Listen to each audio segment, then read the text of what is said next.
Good day everyone, Max here from Not Another Fitness channel. In today's video, I will discuss the three supplements or group of supplements that I don't think I will be taking or purchasing in the foreseeable future because I didn't really see any value in my previous experience with them. Now, with this, I'm not trying to say that these supplements are bad. I'm just saying that if I have to spend my hard-earned money on something, I'd rather spend them where I can see some value rather than something that didn't really do anything for me. And if you're really curious to know what my favorite supplements are, you should check out my previous video that I released last week. Before we delve into this topic, this is my weight loss update for the week. As you can see, I lost about 900 grams and I am down to 75.1 kilos, which is a pretty good result, well above my expectations, I must admit. Now, I think I'm going to try and lose 1 more kilo in the next 2 weeks before the Christmas break because, like I've stated in the past, in this time of the year, there's a lot of social gatherings and meetings, so dieting is going to get really hard. And on top of that, I'll be going camping for a few weeks. Now, I don't think, as a matter of fact, it's bad timing because after all these weeks, it's now roughly, I think, 16 weeks that I've been dieting. To have a few weeks when I can concentrate on maintaining, in my opinion, might actually help restarting the process once I'm back from the holidays. In my physique update, I am definitely looking better than last week, pretty much in all these pictures. I think it's pretty clear that I tend to genetically accumulate more fat in the lower abdomen and lower back, which means that if I want to get rid of my love handles, I will have to get to a substantial lower body fat percentage. All right, so the first supplement that I consider overrated, and in my opinion, for myself at least, pretty much useless, are protein powders. Now, protein powders are basically food. There's nothing magical about them. So if you start ingesting protein powders, you're not going to gain any muscle. As a matter of fact, if you're already at a maintenance level, that means you're not trying to lose or gain weight, and you start drinking that extra protein shake every single day, that's going to put you in a surplus position, which will cause you to gain fat, not muscle. So unless you have dietary requirements that don't allow you to ingest enough protein with your food, with your diet, I don't know, for example, if you're vegan or for whatever other reason, um, protein powders are pretty useless. So I'm not saying that they're bad, but they don't do anything magical in the process of building muscle.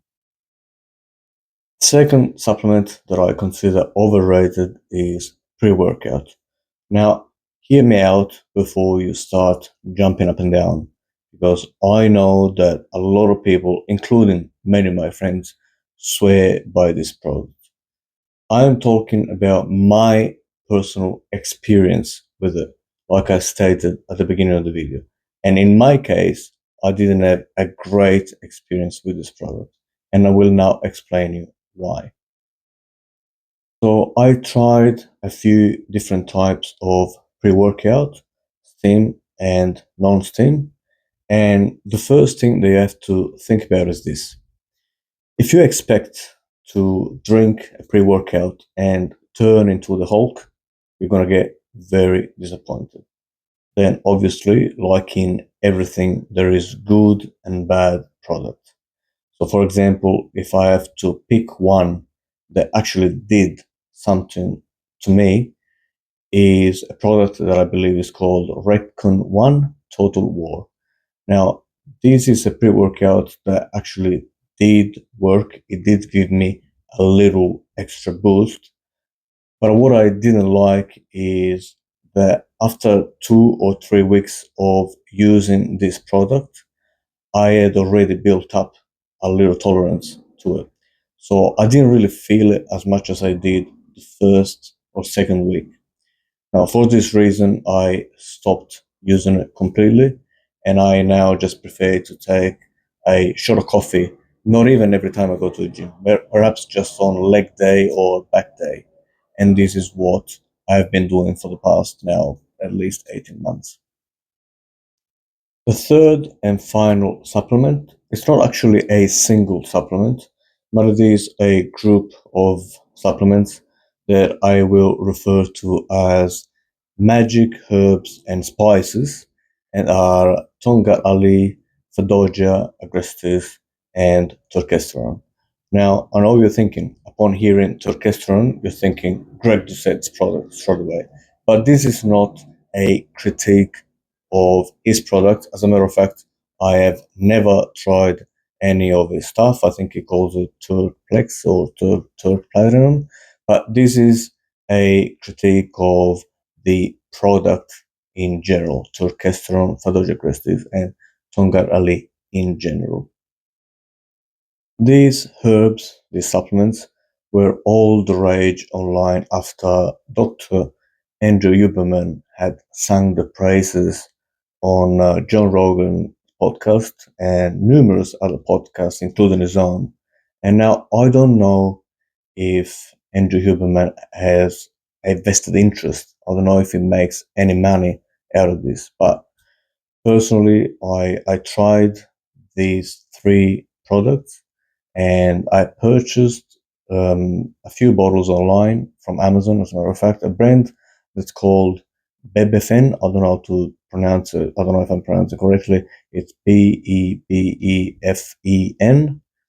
And to be honest, mate, might as well put rosemary and oregano in those capsules. I wouldn't be able to tell the difference. They did absolutely nothing. So total waste of money. Nothing really to add. I'm not saying that they're bad or poisonous or whatever. They did nothing because it took them for about 3 or 4 months. So something should have happened, but it happened. The only thing that happened is that my wallet got lighter. So if anything, that's not that good. So honestly, just buy creatine. That works. It's not a waste of money. That is real. That works for you. It's my favorite supplement. So this is it for this week. Let me know if you've had a different experience with any of the supplements that I discussed today. But yeah, this is just my opinion. Don't forget to like and subscribe to my channel, and I'll see you next week. Thank you.